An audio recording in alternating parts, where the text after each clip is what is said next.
esse tema da heteronomia, da autonomia, isso me tocou de uma forma muito, muito grande, porque eu vivenciei isso, né? Eu me sentia incomodado com essa questão de heteronomia, né? E a gente sempre cresce, obviamente, num mundo em que essas ideias de heteronomia é, elas prevalecem, né? Ainda mais para quem é advogado, né? O advogado, num centro em que trabalham outros advogados também, né? Professor Bernardo, meu colega Júlio Nogueira.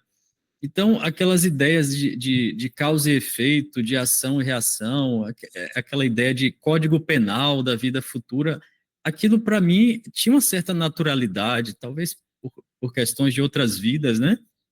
E eu acho que talvez isso tenha, de alguma forma, me credenciado para vivenciar a mudança de paradigma, né? Então, eu trabalhei muito pesquisando, inclusive com base nas obras adulteradas, que a gente não sabia que eram adulteradas, né? E lá no Telma, onde eu trabalho, né, Bernardo sempre estudou essa questão do Código Penal, Carlos Bernardo Loureiro, que foi um grande pesquisador aqui, né? A gente narra também a história dele. Então, ao mesmo tempo, a gente estudava outros temas, mas sempre, né, recorrendo a Kardec, e foi aí que a gente estava estudando sobre o magnetismo, porque Bernardo também era um entusiasta e escreveu um livro a respeito do magnetismo, talvez o primeiro ou o segundo aqui no Brasil.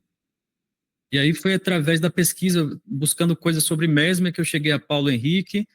E aí, no ano seguinte, eu estava já vendo lá o material, uma live na internet sobre o Revolução Espírita, e aquilo, como se diz hoje em dia, né, explodiu minha mente. Aquilo foi fantástico, porque estava revelando fatos assim fundamentais do século XIX que foram apagados da história e que nos mostram uma realidade que eu acho que para todo espírita deveria ser um sonho, né?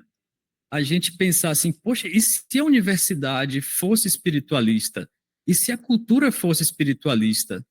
Porque se nós somos espíritas sinceros, nós temos interesse que a doutrina seja divulgada, né, seja conhecida. Então, esses fatos, né, me levaram a esse interesse gigantesco, fizeram com que Paulo viesse aqui a Salvador algumas vezes, e aí a gente foi se conhecendo, né, e os fatos foram se desdobrando. Eu costumo dizer que a gente vive um momento maravilhoso, que um grande fato aconteceu por ano, desde 2016, né, que foi o primeiro foi o lançamento do Revolução Espírita, a tese da autonomia mesmo na doutrina espírita.